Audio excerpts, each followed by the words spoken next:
The UK says a Taliban takeover of Afghanistan is a failure of the international community. Britain's Defence Secretary says the West's intervention was a job only half done.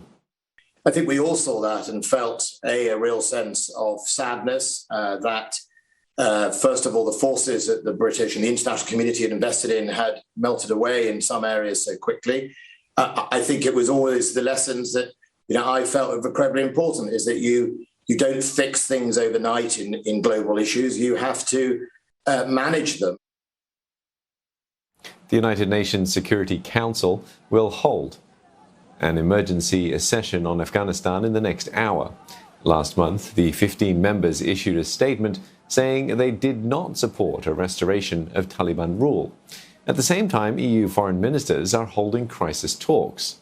Germany is planning to deploy soldiers to Afghanistan to help evacuate German citizens. France is doing the same. Russia says it is in contact with Taliban officials via its embassy in Kabul, but it says it will not rush into a decision on whether to recognize the Taliban as the new Afghan government. In Washington, the Biden administration is coming under fire for the Taliban takeover. For more, we're joined by Nina Maria Potts in Washington, D.C. Nina, Biden's administration officials admitting now that they miscalculated the state of play on the ground. Well, we're hearing reports that the United States military has temporarily halted all evacuation flights from Kabul to try and clear the airfield, which is filled up with people. The U.S. defeat and chaotic retreat in Afghanistan is turning into a political disaster for President Joe Biden. You're quite right.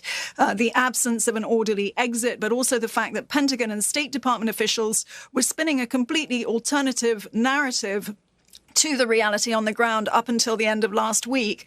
That is already coming back to haunt the administration. Even on Friday, just hours before the Taliban entered Kabul, we heard Pentagon Press Secretary John Kirby explicitly state that Kabul was, and I quote, not in an imminent threat situation, when that was palpably not the case. We're hearing horrific stories of desperation and chaos, not just at the international airport in Kabul, but from Afghan interpreters and translators, people who've worked for the U.S. administration, who've been forced into hiding in Kabul, terrified in their own homes and without any real possibility of being rescued.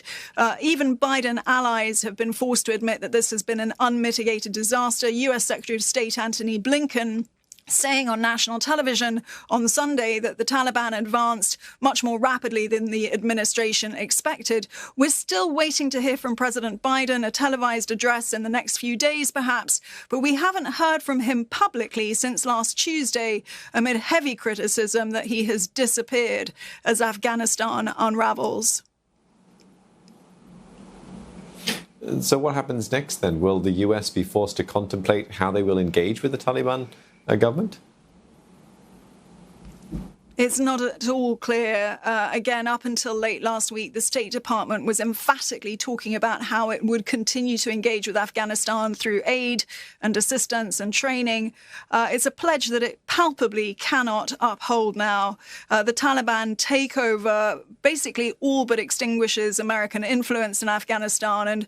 And while the US has been making last-ditch efforts to hold peace talks in Qatar and has been threatening the Taliban that they would be internationally isolated if they take Afghanistan by force, that appeal has really gone nowhere. And if you look at the language of Russia and China, it's clear their intention is to work with the Taliban. So US officials are now scrambling to figure out how to engage with Afghanistan. The exit of former President Ashraf Ghani also means that the Taliban basically has no incentive to form a transitional government. So the best that the US can hope for now is a peaceful takeover by the Taliban, but that's not a lot to clutch onto. Certainly isn't. Thanks very much for getting us up to speed. Nina Maria Potts from Washington, D.C.